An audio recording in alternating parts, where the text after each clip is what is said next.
Hey guys, Mr. Shaw here, and today we're going to be looking at the skill YFF, which is greatest common factor. Before we dive into this skill, take a look at the screen, and I want to actually show you what it shows us for the learn with an example. Apparently, this is hard to see on phones, but you can see it on Chromebooks. So if you don't have access to the example, I wanted to make sure you had access to it on this video. Every single one of these skills will tell you an example of the skill and then give you this key idea, which you can see my cursor on right now. The key idea is really like the main focus of it. If you have that in your head or if you have that technique in your skill set, you'll be able to get every problem right. So in this example, what is the greatest common factor of 6 and 13? I see the key idea is the greatest common factor is the largest whole number that is a factor of each of two or more numbers. Okay, so I have to think, what's a factor? A factor is a part that can fit into the whole equally. So, for example, Mr. Shaw is doing a lot of gardening, and he likes to use gardening as a lot of analogies. And one thing that he has realized as he's making his garden beds is he has to fit a bunch of bricks around the side of the garden beds. And if he has a brick that's too big or too small, it makes a weird gap. A factor would be a brick that is the right size to match and make it look really, really nice. Now, that doesn't make a whole lot of sense to you if you don't do a bunch of gardening, so I'll post a picture attached to this video so you see what I'm talking about. So what I want to see is there a number that can fit into 6 and 13 equally? And if not, then the greatest common factor would have to be just 1. And I look at the example and it tells me to first write the prime factorization. That means I'm going to break it down into prime numbers that I can multiply together and get that. So even numbers are pretty easy to start off with this because if I have an even number like 6 or 4 or 8, I know that 2 can factor into it, and 2 is a prime number. So the first thing I'll do is I'll break out that 2, like you can see here, and then I think what times 2 equals 6? Well, that would be 3. 13, on the other hand, is already a prime number. So like it says in the example, you don't actually need to factor it because it's already prime. Then I see if there's any factors that are in common once I've broken it down into its prime factorization. Well, no, 2, 3, 13, none of those numbers are in common. When that happens, there's really nothing that goes into both of these numbers the same way except for 1. And so 1 is going to be the only greatest common factor that we have.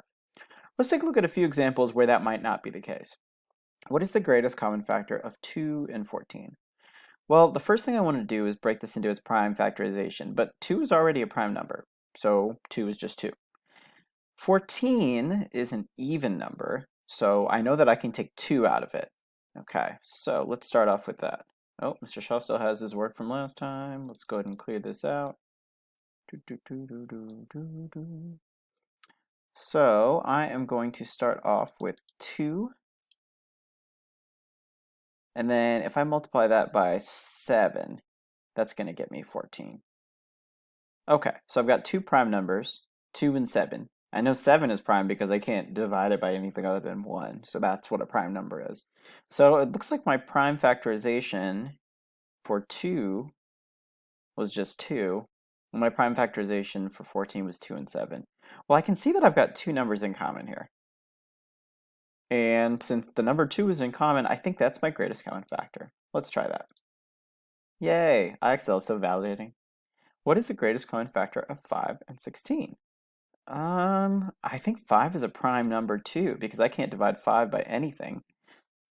That means that if I were to do the prime factorization of 5, that would just be 5. On the other hand, 16 is an even number, so I can divide that by 2. I can divide 16 by 4. I can divide 16 by 8. But I want to just use the prime numbers. So if I were to divide it by 2, that would be 2 times 8. Well, that's not going to work because 8's not a prime number. So 8 is also 2 times 4. Oh, and then 4 is not a prime number. And so 4 is 2 times 2. Okay, let's see if that works. 16, if I break that out into prime numbers, I get 2 times 2 is 4, times 2 is 8, times 2 is 16. Yep, that's right. So now I look and see, is there anything in common between my prime factorization of 16 and my prime factorization of 5? Do you see any numbers in common between 5 and all of these? If you do, you're looking at the 5 backwards, because I don't. This 5 is not any of these 2's. If there's nothing in common, then the greatest common factor is 1. Yay! Mr. Shaw's smart score is already 19. He's so smart. What is the greatest common factor of 3 and 15? Once again, we're starting off with a prime number and then a not prime number. So, let's go ahead and clear off Mr. Shaw's fake whiteboard. My prime number is 3 because 3 can't be broken into any smaller factors other than 1. So the prime factorization of 3 is just 3.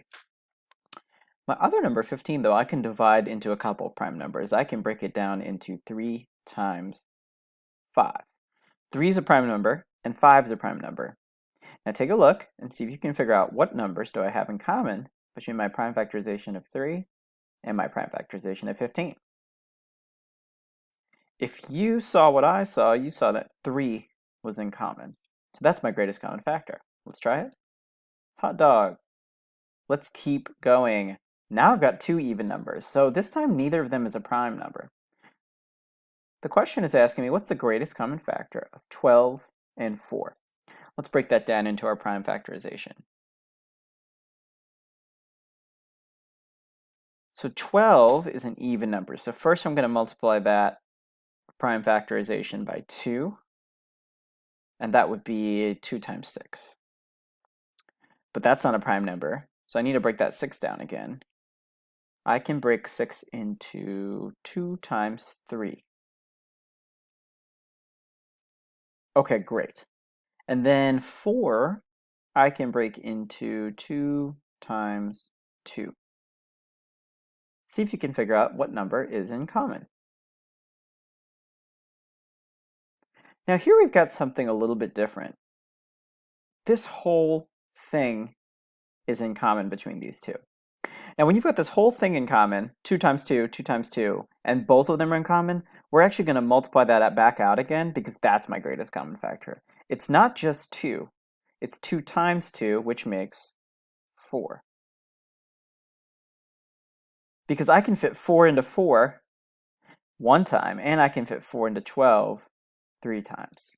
Let's try that. The key here is we want to figure out what the biggest factor that these two numbers have in common with. And if the biggest factor is the smallest prime number, fine, but if there's a bigger number, we go with that. The greatest common factor between 10 and 6. Oh my gosh, I'm already at smart score 36. This is incredible. And I've only been working on this for less than 10 minutes. So we have 10 and we have 6. Both of these are even numbers, so I'm going to start by pulling out a 2, and 10 is 2 times 5. 5 is a prime number, so I'm done. 6 is even, I'll pull out my 2, and I can get 6 by multiplying 2 times 3. Well, the only number I have in common here is my 2, so the biggest number is just going to be 2 as my greatest common factor. Swell bells. Greatest common factor of 2 and 10.